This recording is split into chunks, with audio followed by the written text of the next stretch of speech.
എല്ലാവർക്കും നമസ്കാരം. മണ്ഡലകാല വ്രതസമയമാണ് ഈ നടക്കുന്നത്. ഇന്ന് ഈ വീഡിയോ ചെയ്യാനായിട്ട് ഒരു കാരണം, ഇന്നത്തെ മണ്ഡലകാലം കാണുമ്പം സിദ്ധമക്കള്, സിദ്ധ പരമ്പര നൽകിയിരിക്കുന്ന ഒരു വ്രതാടിസ്ഥാനമാണ് ശബരിമലയിൽ എല്ലാവരും പാലിക്കുന്നത്.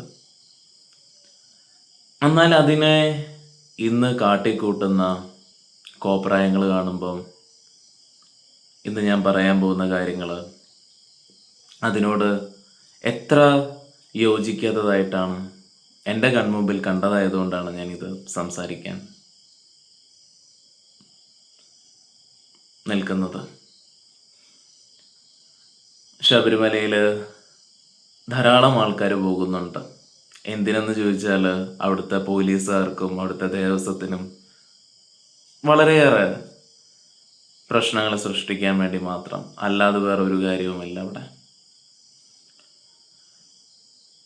ശബരിമലയിൽ പോകുന്നു. ഞാനിപ്പം റീസെൻ്റ്ലി അടുത്ത് കണ്ടതാണ്. നല്ല ആര്യാസിലും അതേപോലെ തന്നെ ജഗപൂജ പാട്ടൊക്കെ ഇട്ടുകൊണ്ട് നല്ല വണ്ടിയിൽ അടിച്ചു പൊളിച്ചൊക്കെ പോകുന്നൊരു ടൂറ് പോകുന്നത് പോലെ ഒരു ടൂറിസമായി കഴിഞ്ഞു ശബരിമല. അതിൻ്റെ വിപരീതമാണ് പലപ്പോഴും ഈ കേട്ടുകൊണ്ടിരിക്കുന്നത് നമ്മളെല്ലാം വാർത്തകളിലൂടെ ഒക്കെ തന്നെ. നോക്കൂ, ശബരിമല വ്രതം ശരിക്കും അതൊരു ക്രിയാസമ്പ്രദായത്തിൻ്റെയും രാജയോഗയുടെയും ഒക്കെ അടിസ്ഥാനത്തിൽ വരുന്നതാണ്. നിങ്ങൾ ഇതിനെ അനുഭവിച്ചറിയണം. നിങ്ങളുടെ അന്തരാത്മാവിൻ്റെ വ്യവസ്ഥ എങ്ങനെയാണെന്ന് നിങ്ങൾ മനസ്സിലാക്കാൻ വേണ്ടിയിട്ട് ഉള്ള ഒരു ദിനമാണ് ശരിക്കും ശബരിമലയുടെ വ്രതം എന്ന് പറയുന്നത്. നമ്മൾ മണ്ഡലകാലത്തിൽ ഒരു മണ്ഡലകാലം വ്രതം മുഴുവനും നോക്കി വേണം ശബരിമലയിലേക്ക് പോവാൻ. ആദ്യം തന്നെ 48 ദിവസം, ഞാൻ പറയുകയാണെങ്കിൽ കുറഞ്ഞത് ഒരു 150 ദിവസമെങ്കിലും നിങ്ങൾ വ്രതശുദ്ധി പാലിക്കണം. എന്ന് വെച്ചാൽ നിങ്ങളുടെ DNA പോലും ചേഞ്ച് ചെയ്യാൻ ഇത് സാധിക്കുന്ന ഒരു വ്രതമാണ് ഈ ക്രമീകരണം. പറ്റുമെങ്കിൽ 90 ദിവസമെങ്കിലും പാലിക്കണം. 150 നാള് പാലിച്ചു കഴിഞ്ഞാൽ ഉറപ്പാണ് DNA മാറ്റം ഉണ്ടാവും എന്നുള്ളത്. ശാസ്താവ്, നമ്മൾ എന്തിനാണ് ശബരിമലയ്ക്ക് വന്നത്? ശാസ്താവ് എന്നുള്ള പദം തന്നെ ഒരു മണ്ഡലകാലം വ്രതം നോക്കി ഒരു വ്യക്തി പോകുന്നത് വാക്സിദ്ധി കിട്ടാനാണ്. അയ്യപ്പൻ വാക്സിദ്ധിയുടെ ഏറ്റവും ഉയർന്ന ആളാണ്. വാക്സിദ്ധി ഇപ്പോൾ ഒരാളുടെ വ്രതശുദ്ധി എടുക്കുന്ന ഒരാൾക്ക്, വ്രതം നോക്കുന്ന ഒരാൾക്ക് എപ്പോഴും മനസ്സെപ്പോഴും വളരെ ക്ലാരിറ്റി നിറഞ്ഞതായിരിക്കും. അയാൾ എപ്പോഴും വാക്ശുദ്ധി പാലിക്കുന്ന ആളായിരിക്കും. മനസ്സ് എത്രത്തോളം ശാന്തമാവുന്നോ അവരെ വളരെ കുറച്ചേ സംസാരിക്കുള്ളൂ. മനസ്സിൽ എന്തൊരു കാര്യം ചെയ്യുന്നതിന് മുമ്പ് വ്യക്തമായൊരു ക്ലാരിറ്റി കിട്ടും. അങ്ങനെ ഒരാൾ എന്തൊന്ന് പറയുന്നോ എന്തൊന്ന് ചെയ്യുന്നോ അത് സിദ്ധിയായി തീരുകയാണ്. ഇന്നത് നടക്കുമെന്ന് പറഞ്ഞാൽ അത് നടന്നിരിക്കും. ഇന്നത് ചെയ്യാൻ പോകുമെന്ന് വെച്ചാൽ ചെയ്തിരിക്കും. അത് വാക്സിദ്ധിയാണ്. ശാസ്ത എന്നുള്ള പദം പോലും സിദ്ധിക്കുന്നവനെന്നാണ്, അത് കൊടുക്കുന്നവനാണ്, അത് കൽപ്പിക്കുന്നവനെന്നാണ്. അതുകൊണ്ട് അത് നടന്നിരിക്കും. അയ്യപ്പൻ അവിടെ ഇരിക്കുന്നത് ആസനത്തിലാണ്. ഏറ്റവും ഉയർന്ന ജീവസമാധി അവസ്ഥയിൽ, അല്ലെങ്കിൽ ഒരാൾ ഈ ശരീരത്തെ മഹാനിർവികൽപ്പ അവസ്ഥയിലേക്ക് എത്തിക്കുമ്പം ഉള്ളൊരു ആസനത്തിലാണ് ഇരിക്കുന്നത്. അതേപോലെ ആസന സിദ്ധി കിട്ടും. എത്രയോ ആൾക്കാർ ധ്യാനം ചെയ്യുന്നു. ചിലപ്പോൾ 1-2 മണിക്കൂറൊക്കെ നിലത്തിരിക്കാൻ കഴിയും. 5-8 മണിക്കൂർ ഒരു കുഴപ്പമില്ലാതെ നിലത്തിരുന്നിട്ട് നിസ്സാരമായിട്ട് എണ്ണിട്ട് വരും. ഒരു പ്രശ്നമില്ല. അത് കാലിന് അത്രയും ബലം. എവിടെ ഇരുന്നാലും ആ സ്റ്റിൽനെസ്, നിങ്ങൾ എവിടെ എങ്ങനെ വേണമെങ്കിലും ഇരുന്ന് നിങ്ങളുടെ മനസ്സ് നിശബ്ദമായിരിക്കും. ആ അവസ്ഥയിലെത്തിക്കും ശാസ്താവിൻ്റെ രീതികൾ. ശരീരഘടനയും മാനസിക ഘടനയും ആത്മീയ ഉണർവിനും പറ്റിയൊരു വ്രതക്രമീകരണമാണ് ശബരിമല എന്ന് പറയുന്നത്. ആ ദിവസങ്ങൾ നോക്കൂ, ശബരിമലയിൽ പോകുന്നുണ്ടെങ്കിൽ 48 ദിവസമെങ്കിലും വ്രതം നോക്കൂ. ഒരു മണ്ഡലകാലം പൂർണ്ണമായിട്ടും നോക്കൂ. എനിക്ക് ജോലിക്ക് പോകണം, ഞാൻ ഇവിടെ പോകണം, എനിക്കത് ചെയ്യണം, എനിക്കതൊന്നും പറ്റില്ല, ഒരു 2 ദിവസം വ്രതം എടുത്ത് പോവാം. അങ്ങനെയുള്ളവരൊന്നും പോവാതിരിക്കാതെ ഞാൻ ആദ്യം പറഞ്ഞു, എന്തിനാ അവിടുത്തെ പോലീസുകാരെ ബുദ്ധിമുട്ടിക്കുന്നത്? അങ്ങോട്ടേക്ക് പോകണ്ട, ഒരു മണ്ഡലകാലം വ്രതം എടുത്താൽ മാത്രം ശബരിമലയ്ക്ക് പോവുക. മലയ്ക്ക് പോകുമ്പം നിങ്ങൾ നോക്കണം, ഇന്ന് പലപ്പോഴും കാണുന്നൊരു കോപ്രായം, ഏതെങ്കിലും ഒരു ഡ്രസ്സ് ധരിക്കും, ഒരു ഓറഞ്ചോ വെള്ളയോ അല്ലെങ്കിൽ ഏതെങ്കിലും ധരിച്ചുകൊണ്ട് അതിൻ്റെ പുറത്തൊരു ചെറിയൊരു തോർത്ത്, ഒരു കറുത്ത കളറിലെ തോർത്തിടും. ഇങ്ങനല്ല നിങ്ങൾ ശബരിമലയിൽ മാലയിടുമ്പം തൊട്ട്, മാല എന്ന് വെച്ച് കഴിഞ്ഞാൽ രുദ്രാക്ഷോ അല്ലെങ്കിൽ കരിങ്കാലി മാലയോ ഇതൊന്നുമല്ല നിങ്ങളിടേണ്ട. തുളസി മാലയോ ചന്ദനമാലയോ നിങ്ങളിടുക, അത് മാത്രം ധരിക്കുക. അത് ധരിച്ചുകൊണ്ട് ഉറപ്പായിട്ടും കറുപ്പ് മാത്രം ധരിക്കുക. കറുത്ത വസ്ത്രം ധരിച്ചുകൊണ്ട് അതേപോലെ തന്നെ ചപ്പലിടാതെ വ്രതം എടുക്കുക. ഒരു അയ്യപ്പൻ എന്ന് വെച്ചാൽ സാധുവാണ്. നിങ്ങൾ മാലയിട്ട ആ നിമിഷം മുതൽ നിങ്ങളൊരു പിശക്കാരനാണ്. നിങ്ങൾ മറ്റുള്ളവരെ ഡിപ്പെൻഡ് ചെയ്ത് വേണം നിങ്ങളെല്ലാം ചെയ്യാൻ. ഞാൻ ഇന്ന പഠിപ്പുള്ള ആളാണ്, എനിക്ക് ഇത്ര പേര് എൻ്റെ ഒപ്പം ഉണ്ട്, എനിക്ക് വീടുണ്ട്, കുടുംബമുണ്ട്, ഗേൾ ഫ്രണ്ട് ഉണ്ട്, എനിക്ക് പല കാര്യങ്ങളുമുണ്ട്. ഇതെല്ലാം വിട്ടേക്കും എൻ്റെ അയ്യപ്പ, നീ മാത്രം. ഇതെല്ലാം ഒരു സ്വപ്നം മാത്രം, നീ മാത്രം യാഥാർത്ഥ്യം. ആ പൊരുളാണ് അവിടെ തത്വമസി. നമ്മളത് മാത്രം ചിന്തിക്കും. ഇത് നമ്മുടെ ആത്മീയ വളർച്ചയ്ക്ക് വേണ്ടിയിട്ടാണ്. അതുകൊണ്ട് നമ്മൾ ഉറപ്പായിട്ടും അന്നേ ദിവസം മുതൽ നമ്മളൊരു സാധുവാണ്. മസ്റ്റായിട്ടും ഒരു നേരം ഭക്ഷണം കഴിക്കുക. ഞാൻ ഇത്രയും ദിവസം നോൺ വെജാണ് കഴിച്ചുകൊണ്ടിരുന്നത്, ഇന്ന് എന്തായാലും ഒരു നല്ല വെജ് ഹോട്ടലിൽ പോയിട്ട് പനീർ 65ഉം ഫ്രഞ്ച് ഫ്രൈസും എല്ലാം ഓയിലി ഫുഡ് അടിച്ചു കയറ്റാൻ ചിന്തിക്കും. ഇങ്ങനെയാണ് പലരും കാട്ടിക്കൂട്ടുന്നത്. അങ്ങനെ ഒന്നും ചെയ്യാതിരിക്കുക. കഞ്ഞിയിൽ മോര് ഒഴിച്ച് കഴിക്കുക. ഒരു ഓയിലിയും ഒരു എരിയുള്ളത് ഉപയോഗിക്കാതിരിക്കുക. ഒരു നേരം കഴിക്കുക. ഇനിയിപ്പോൾ എന്തെങ്കിലുമൊക്കെ ആരോഗ്യ പ്രശ്നമുള്ളവരാണെങ്കിൽ 2 നേരം, ആരോഗ്യമൊക്കെ നന്നായിട്ടുണ്ടെങ്കിൽ ഒരൊറ്റ നേരം ഭക്ഷണം കഴിക്കുക. ഒരു മണ്ഡലകാലം മുഴുവനും ഒറ്റ നേരം ഭക്ഷണം കഴിക്കുക. അതേപോലെ തന്നെ 2 മണി സമയത്ത് എണ്ണിക്കുക. വെളുപ്പിനെ 2 മണിക്ക് എണ്ണിച്ചിട്ട് അയ്യപ്പന് പൂജ ചെയ്യുക. മസ്റ്റായിട്ടും അയ്യപ്പന് പൂജ ചെയ്യുക. പറ്റുമെന്നുണ്ടെങ്കിൽ സമയം അത്രയും കണ്ടെത്താൻ പറ്റുന്നവരാണെങ്കിൽ 4 നേരം പൂജ ചെയ്യുക. അതേപോലെ തന്നെ അയ്യപ്പൻ്റെ ഒരു ഗുണമെന്ന് വെച്ച് കഴിഞ്ഞാൽ രാഹുവിനെയും കേതുവിനെയും ശനിയെയും ഇല്ലാതാക്കാൻ കഴിയുന്നവനാണ്. ജീവിതത്തിൽ രാഹുവും കേതുവും ഒക്കെ ഉണ്ടെങ്കിൽ, ഈ രാഹുവും കേതുവും ഒക്കെ എന്താണ്, നമ്മുടെ ഉള്ളിൽ അഹന്തഭാവത്തെ വളർത്തുന്നൊരു രീതിയാണ്. ശനി വന്നാൽ നീ നല്ലത് ചെയ്താലും ചീത്ത ചെയ്താലും അതിനുള്ള ബലം അപ്പം തരാൻ, അടി തരാൻ കഴിവുള്ളവനാണ്.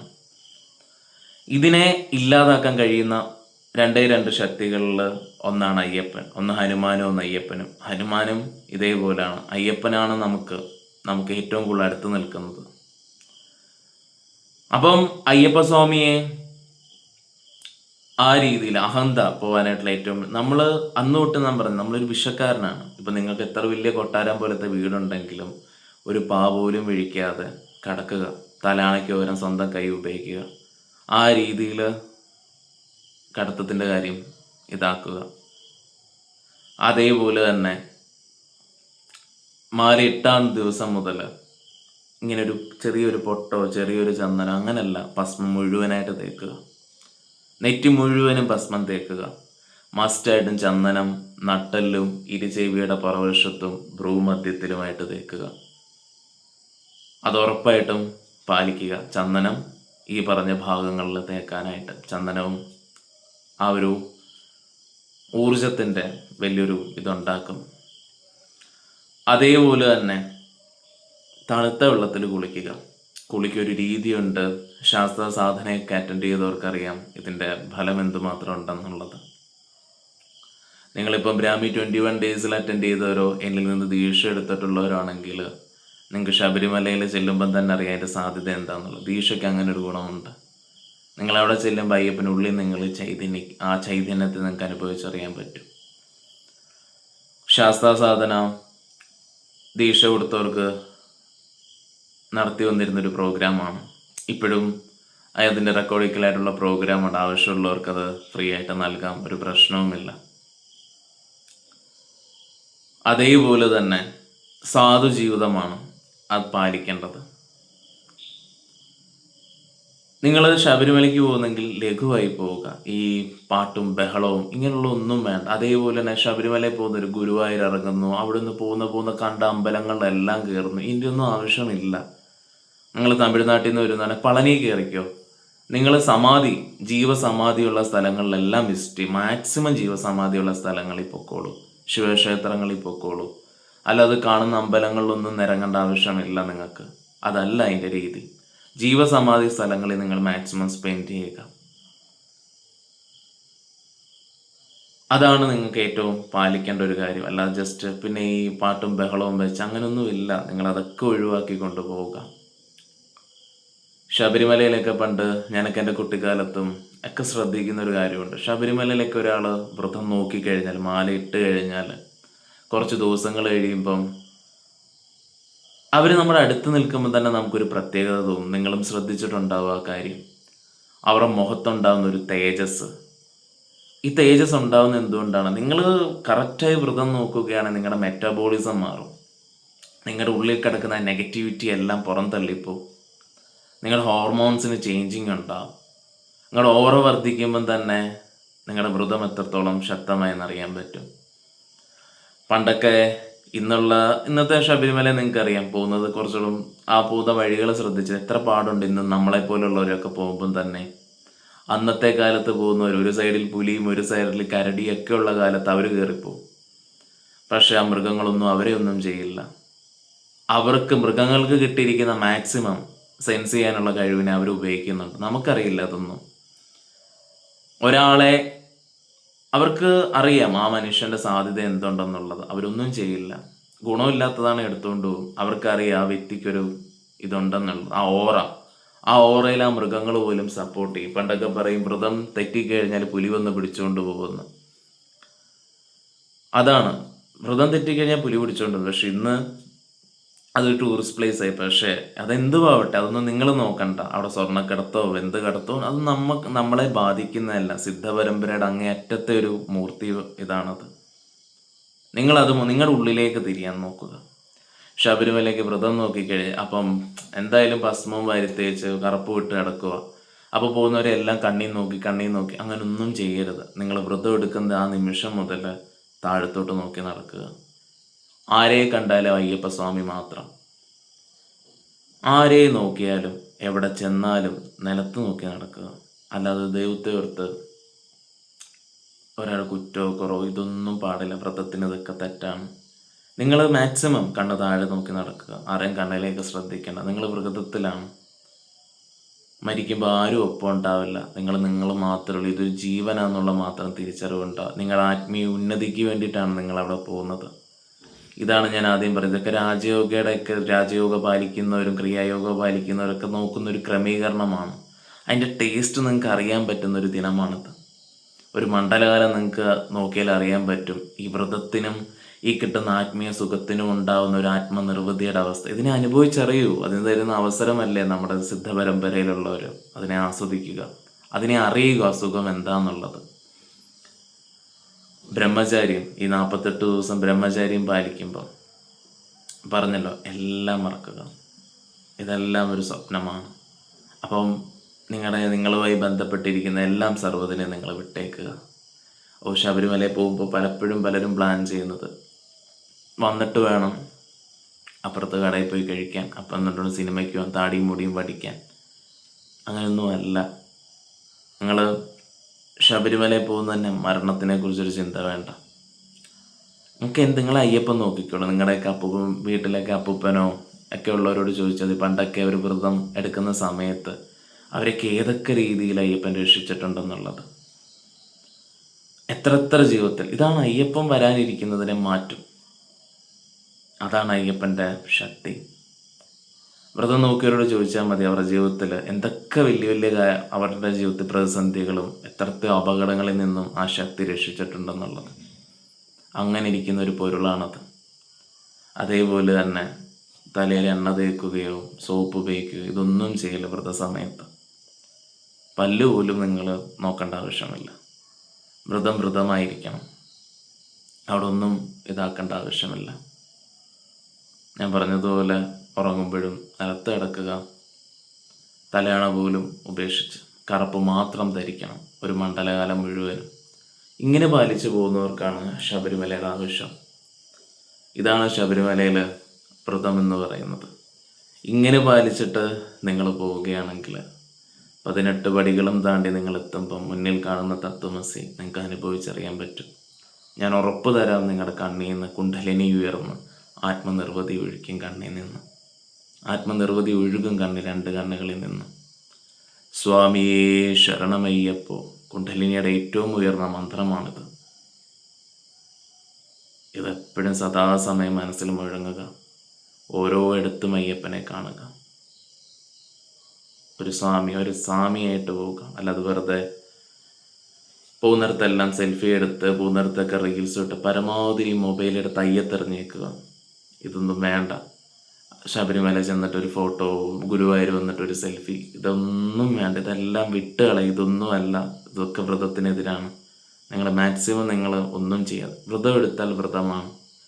ഉള്ളിലാണ് അയ്യപ്പൻ്റെ ഒരു സ്റ്റാറ്റസ്. മാല ഇടുമ്പോൾ തൊട്ട് അയ്യപ്പൻ്റെ നെയ്യ് അഭിഷേകത്തിൻ്റെ, പാലഭിഷേകത്തിൻ്റെ അയ്യപ്പൻ പറഞ്ഞിട്ടുണ്ടോ സ്റ്റാറ്റസിടാൻ. ഉള്ളിൽ പ്രതിഷ്ഠ ചെയ്യുക, പുറമേ കാണിക്കാതിരിക്കുക. വ്രതം നിങ്ങളിലാണ് സംഭവിക്കേണ്ടത്. അല്ല ഞാനൊരു സ്വാമിയാണ്, അങ്ങനൊന്നുമില്ല.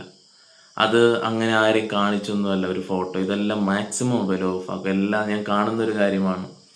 ഗുരുവായൂർ വന്നാൽ സ്വാമിമാരെല്ലാം നിന്ന് ഫോട്ടോ എടുക്കുന്നു, റീൽസ് എടുക്കുന്നു. ഇങ്ങനൊന്നും അല്ല. ഹലുവ മുഴിച്ച് കഴിക്കുന്നു, മധുരപലഹാരങ്ങളൊക്കെ ഉപേക്ഷിക്കുക. ഞാൻ പറഞ്ഞല്ലോ, കഞ്ഞിയും തൈരും ഇത് മാത്രം ഭക്ഷണം. സ്പൈസി ആയിട്ടുള്ളതെല്ലാം ഒഴിവാക്കുക ദൈവത്തെ ഓർത്ത്.